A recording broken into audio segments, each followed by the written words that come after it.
Assalamualaikum warahmatullahi wabarakatuh. Perkenalkan, nama saya Dani Prasnyanto Putra dengan NIM G00244143 dari kelas A SGD A6. Di sini saya akan menjelaskan tentang anatomi, neuroendokrin dan sistem pendengaran.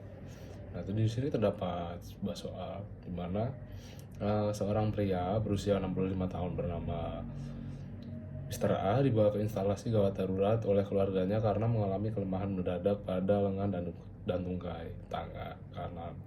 Sejak 2 jam yang lalu, selain itu, keluarga pasien melaporkan bahwa pasien berbicara terbata-bata, sulit menyusun kata-kata, dan tampak bingung ketika diajak berbicara. Tidak ada riwayat trauma kepala sebelumnya. Nah, pada pemeriksaan fisik kepala, itu didapatkan hemisferisi kanan, terutama lengan lebih berat dibandingkan tungkai. Kemudian refleks sisi kanan meningkat dan terdapat Babinski sign positif di sisi kanan. Kemudian hilangnya sensasi nyeri dan suhu pada sisi kanan tubuh termasuk wajah kanan. Kemudian saat diminta menjulurkan lidah pasien menyimpang ke arah kiri. Pasien tampak kesulitan berbicara secara motorik atau afasia non-fluent, tetapi memahami instruksi sederhana.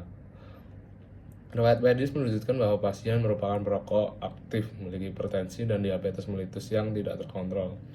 Pemeriksaan CT scan kepala menunjukkan infark iskemik pada lobus frontalis dan parietalis kili, terutama di area korteks motorik dan sensori primer. Terdapat pula iskemia parsial pada pons kiri. Nah, kemudian pada saat pertama itu ada struktur bentuk sirkulus bilis dimulai bagian anterior hingga posterior. Fungsinya apa aja? Untuk menjaga perfusi cerebral saat terjadi sumbatan salah satu arteri berat. Nah,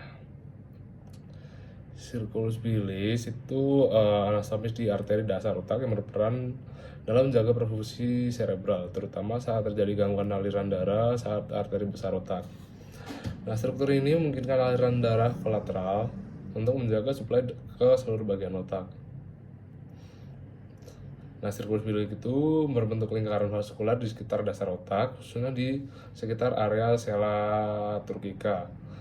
Nah, lingkaran ini terdiri dari arteri yang berasal dari dua sistem besar, yaitu sistem karotis interna dan sistem vertebrobasalis.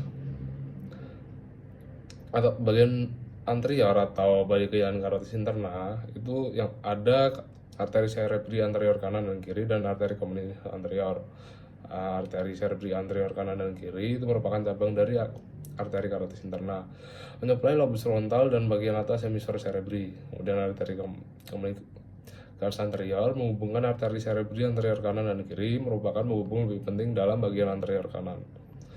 Lalu bagian lateral itu arteri karotis interna dan kanan dan kiri masuk ke otak melalui kanal karotik lalu mencabang menjadi arteri cerebri anterior, arteri cerebri media, dan arteri komunikans posterior. Kemudian pada bagian posterior ada arteri komunikans posterior kanan dan kiri, itu menghubungkan arteri karotis interna dengan arteri cerebri posterior.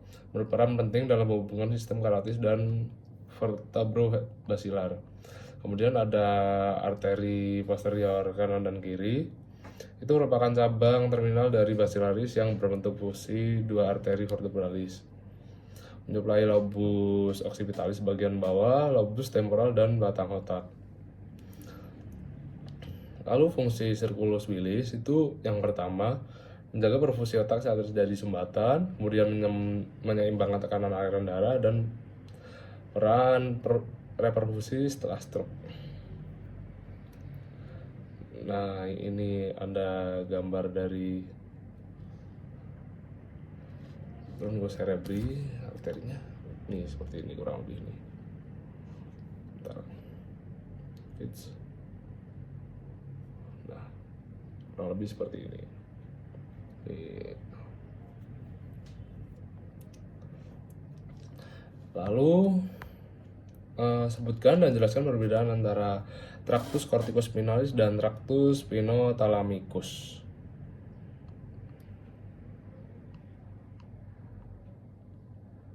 Nah, untuk fungsi utamanya tractus Nah, perbedaan itu apa aja? Ada fungsi utama, titik awal dan akhir, lokasi penyilangan, letak relatif di medula spinali. Nah, untuk tractus corticus spinalis itu fungsi utamanya mengatur gerakan motorik volunter, terutama gerakan motor terdalus dan koordinasi, terutama saat di ekstremitas distal seperti jari tangan. Lalu titik awalnya itu pada korteks motorik primer atau area bergambar, premotor, dan korteks somatosensorik. Akhirnya itu neuron motorik bawah di tanduk anterior medula spinalis yang kemudian menginervasi otot rangka. Lokasi penyilangannya sebagian besar 85-90% menyilang di dekat medula oblongata pada decussatio pyramidium menjadi tractus corticospinalis lateralis. Sisanya tetap ipsilateral sebagai tractus corticospinalis anterior dan menyilang di tingkat segmen spinal tempat neuron motorik dituju. Letak relatifnya itu yang lateralis terletak di kolumna lateral medula spinalis. Untuk tractus corticospinalis anterior terletak di kolumna anterior dekat viscera anterior. Untuk tractus spinothalamicus, fungsi utamanya yaitu mengantarkan informasi sensor non-diskriminatif dari tubuh ke otak, yaitu spinothalamicus lateral untuk rasa nyeri dan suhu, dan spinothalamicus anterior untuk rasa sentuhan kasar dan tekanan. Berawal dari reseptor sensorik di kulit, kemudian neuron sensorik primer di ganglion dorsalis, lalu menuju ke sinaps di tanduk posterior medula spinalis, berakhir di nucleus ventral posterior VPL atau di talamus, lalu diteruskan ke korteks sensorik primer. Nah, lokasi penyilangannya itu menyilang segera di medula spinalis, biasanya di 1-2 segmen setelah masuk. Setelah menyilang, naik di sisi kontralateral sebagai bagian dari sistem anterolateral. Nah, letak relatifnya berada di kolumna lateral dan anterior, lebih superficial dibandingkan tractus corticospinalis. Untuk spinothalamicus lateralis itu ya di lateral, yang anterior ya di anterior.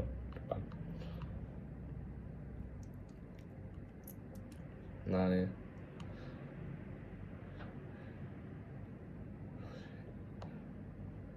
ini untuk gambar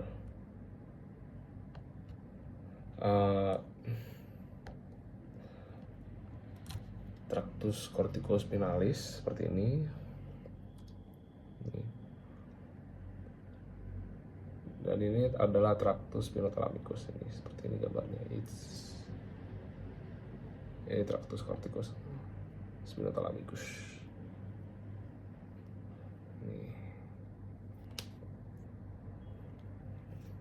Oke. Lanjut, sebutkan bagian truncus cerebri atau batang otak dan minimal 2 struktur penting dari mesencephalon, pons, dan medula oblongata.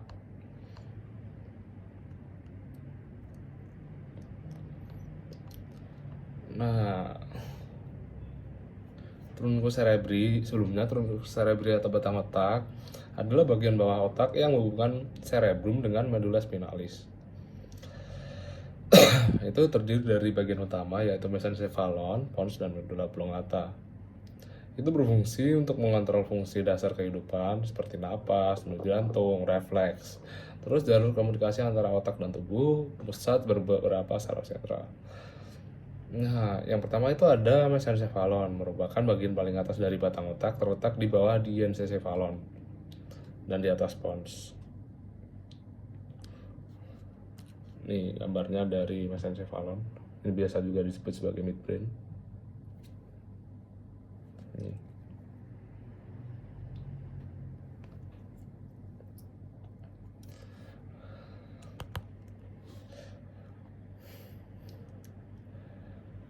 Itu terdapat 2 struktur penting yaitu tectum yang berisi kolikuli superior yang berfungsi untuk mengatur refleks visual, lalu kolikuli inferior yang terlibat dalam jalur pendengaran. Kemudian ada yang kedua ada substansia nigra, yaitu struktur berwarna geram yang menghasilkan dopamin yang terlibat dalam pengaturan gerakan halus degenerasi berkaitan dengan penyakit Parkinson. Nah, lalu ada pons, itu terletak di antara mesencephalon dan medula oblongata. Pons itu berarti jembatan ya, karena berfungsi sebagai penghubung antara berbagai bagian berbagai bagian otak. Nah, ini ada gambar pons. Nih. 1, 2, 3 nih pons semua. Ini cuma beda tampak aja di anterior, lateral, posterior gitu. Nah, terdapat 2 struktur penting yaitu nucleus pontis, yaitu bagian dari jalur vertikopontinocerebellar yang mengirimkan informasi dari korteks cerebrik ke cerebellum untuk koordinasi gerakan. Kemudian ada formatio reticularis, yaitu jaringan neuron difus yang mengatur kesadaran, atensi, dan aktivitas otonom. Nah, itu berperan dalam sistem aktivasi retikular ascendant. Pons itu mengandung nukleus saraf kranial,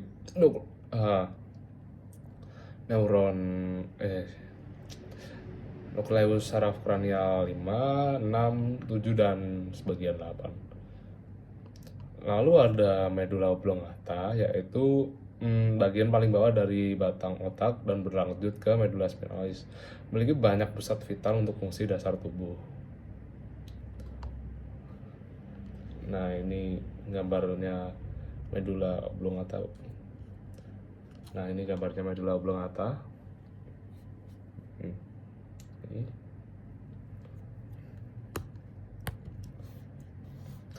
Itu terdapat 2 struktur penting. Yang pertama ada piramid medula untuk yang mengandung tractus corticospinalis sebagai jalur motorik dan tempat terjadinya negotiatio pyramidium, yaitu atau penyelangan serabut motorik. Kemudian ada nukleus nervi cranialis yang berisi banyak nukleus saraf kranial, misalnya nervus vagus atau nervus mulus yang berfungsi mengatur otonom jantung. Kemudian ada nervus solitarius yang sebagai pusat penerimaan informal visceral. Nah,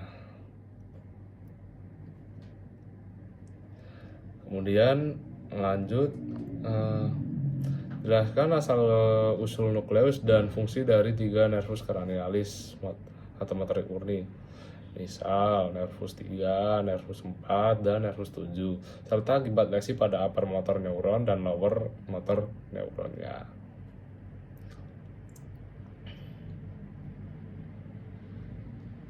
Yang pertama ada nervus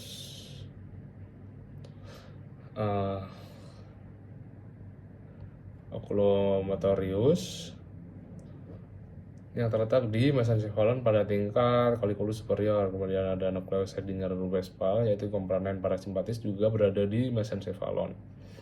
Fungsinya menginervasi sebagian besar otot ekstensif mata, yaitu musculus rectus superior, rectus inferior, rectus medial, obliquus inferior, dan levator palpebra superior. Kemudian ada komponen parasimpatis, itu buat musculus sphincter pupil. Kemudian ada musculus ciliaris. Nah, lesinya itu berakibat lesi itu ada upper motor sama lower motor. Nah, itu berakibat pada jarang memberikan defisit motorik berat karena banyak input bilateral dari korteks. Kemudian pada lesi lower motor itu ada ptosis karena paralisis musculus levator palpebra. Kemudian mata down and out karena dominasi musculus obliquus superior dan rectus lateral. Pada mitresis atau dilatasi pupil, kemudian hilangnya refleks pupil terhadap cahaya dan gangguan akomodasi. Ini ada nervus trochlearis atau nervus 4 yang berfungsi menervasi musculus obliquus superior yang menurunkan dan memutar mata ke dalam saat posisi aduksi. Lesi upper motor neuron itu sangat jarang karena input bilateral. Bila terjadi, tidak menyebabkan paralisis yang terlalu penuh. Kemudian pada lesi lower motornya itu ada diplopia vertikal atau penglihatan ganda saat melihat ke bawah. Kemudian kesulitan membaca atau menuruni tangga. Kemudian pasien cenderung memalingkan kepala ke sisi yang sehat untuk mengompensasi diplopia. Kemudian ada lesi elemen yang biasanya kontralateral terhadap lokasi nukleus. Kemudian ada nervus abdusan atau nervus 7 yang berfungsi menginervasi musculus rectus lateral yang bertanggung jawab untuk abduksi bola mata. Pada lesi upper motornya kadang menimbulkan kelemahan ringan gerakan lateral. Kemudian lesi lower motornya itu ada di diplopia horizontal. Kemudian pada saat melihat ke sisi lesi, kemudian ada mata tidak bisa bergerak lateral, lebih tepatnya abduksi. Kemudian strabismus medial, mata cenderung mengarah ke tengah dalam posisi istirahat. Kemudian posisi pasien mutar kepala ke arah lesi untuk menghindari diplopia tersebut.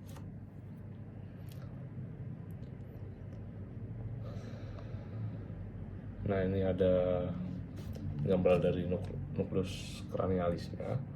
Ini semuanya ada di sini ya, nervusnya.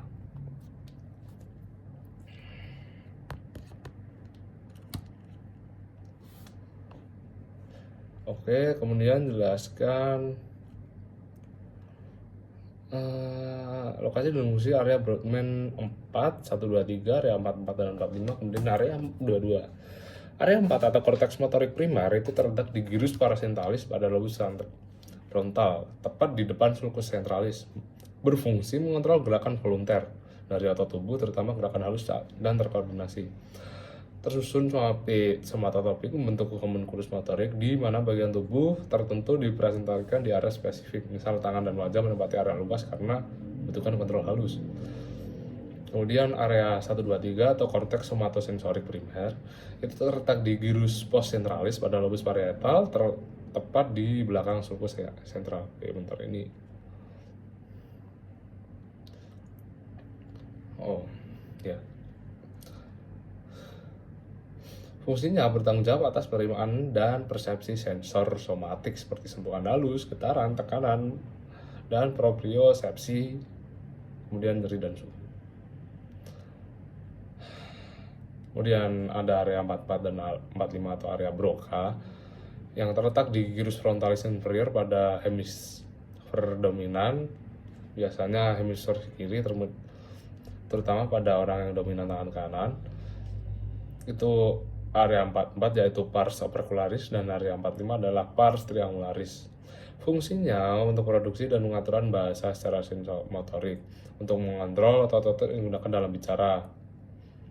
Ya, itu ada bibir, lidah, dan laring. Kemudian terlibat juga dalam proses sintaksis dan tata bahasa. Kemudian ada area 22 yaitu area Wernicke, yaitu lokasi yang terletak di gyrus temporalis superior, terutama pada hemisfer dominan, yaitu bagian kiri.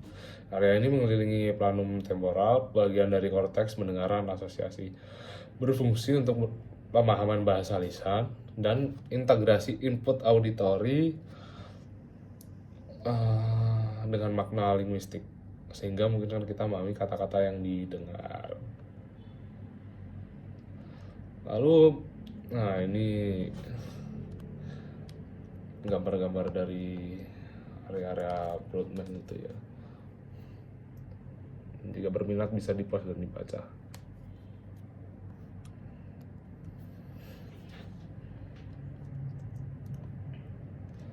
Kemudian mengapa oklusi pada arteri cerebri medial lebih sering menyebabkan kelumpuhan pada wajah dan lengan dibandingkan tungkai? Jelaskan dengan mengaitkan distribusi vaskular dan homunculus motorik.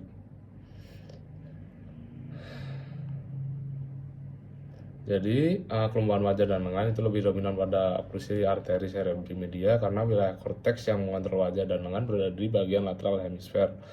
Nah, bagian ini itu diperdarai oleh arteri cerebri media. Terus homunculus motorik menunjukkan bahwa bagian lateral gyrus parasentalis berhubungan dengan wajah dan lengan, sehingga oklusi ACM akan langsung mengaruhi area ini.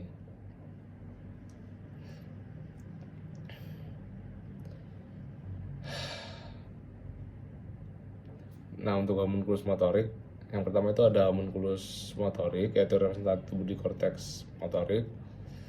Itu ada area 4 atau gyrus parasentalis yang memiliki representasi tubuh yang tersusun secara somatik. Kemudian ada distribusi vaskular arteri cerebri media yang merupakan cabang dari arteri carotis interna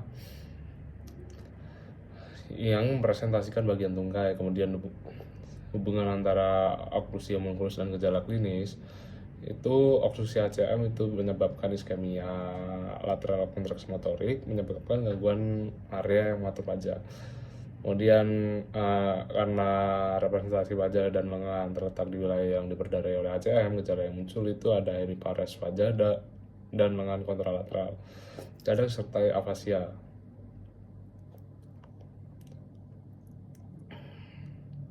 Lalu ini ada gambar dari homunculus motorik seperti ini, kurang lebih seperti ini yang dapat saya cari. Yang terakhir, jelaskan mekanisme kompensasi vaskular yang terjadi jika terdapat oklusi pada arteri karotis internal kiri dengan mengaitkan struktur siklus Willis yang terlibat.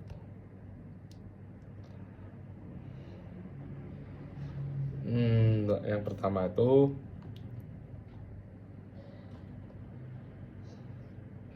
ada distribusi vaskular arteri cerebral media.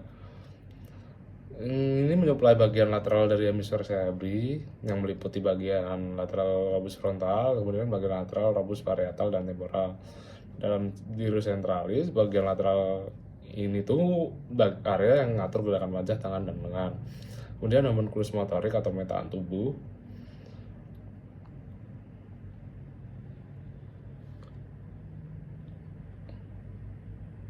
Jadi bentar. Kemudian yang pertama itu ada circulus Willis, yaitu struktur penyeimbang aliran darah otak. Ini adalah anastomosis arteri yang terletak di dasar otak untuk lingkaran vaskular antara sistem karotis dan vestibular. Meliputi arteri karotis internal kanan kiri, cerebri anterior dextra sinistra, cerebri posterior dextra sinistra, kemudian arteri basilaris. Kemudian mekanisme kompensasi saat ACL kiri tersumbat. Ketika ACL kiri mengalami oklusi, suplai darah ke wilayah otak biasanya berada oleh ACL kiri, yaitu cerebri media kiri dan cerebri anterior kiri menjadi terganggu. Nah, itu melibatkan jalur-jalur. Yang pertama ada jalur arteri komunis anterior, yaitu ACOMA, yang merupakan arteri cerebri anterior kanan dan kiri. Kalau ACL kiri tersumbat, maka mengalir melalui arteri cerebri anterior kanan ACOMA, kemudian cerebri anterior kiri. Ini mungkin suplai darah ke frontal medial tetap dipertahankan. Kemudian arteri komunikans posterior PCOMA, kalau kiri tersumbat dari sistem vestibuler dapat mengalir mundur ke wilayah yang bisa diperdarai oleh ACL kiri melalui arteri cerebri posterior kiri, PCOMA kiri, dan bagian distal kiri. Nah, hasil kompensasinya karena berkat sirkulus Willis, aliran darah dapat dialihkan dari sisi kanan ke sisi kiri melalui ACOMA, atau dari sistem posterior ke anterior melalui PCOMA kiri. Nah, itu intinya buat mencegah atau minimalkan iskemia pada otak pada wilayah yang dipertahankan oleh ACL kiri. Baik, sekian presentasi dari saya. Apabila ada kesalahan dalam pengucapan kata dan lainnya, saya mohon maaf yang sebesar-besarnya. Wassalamualaikum warahmatullahi wabarakatuh.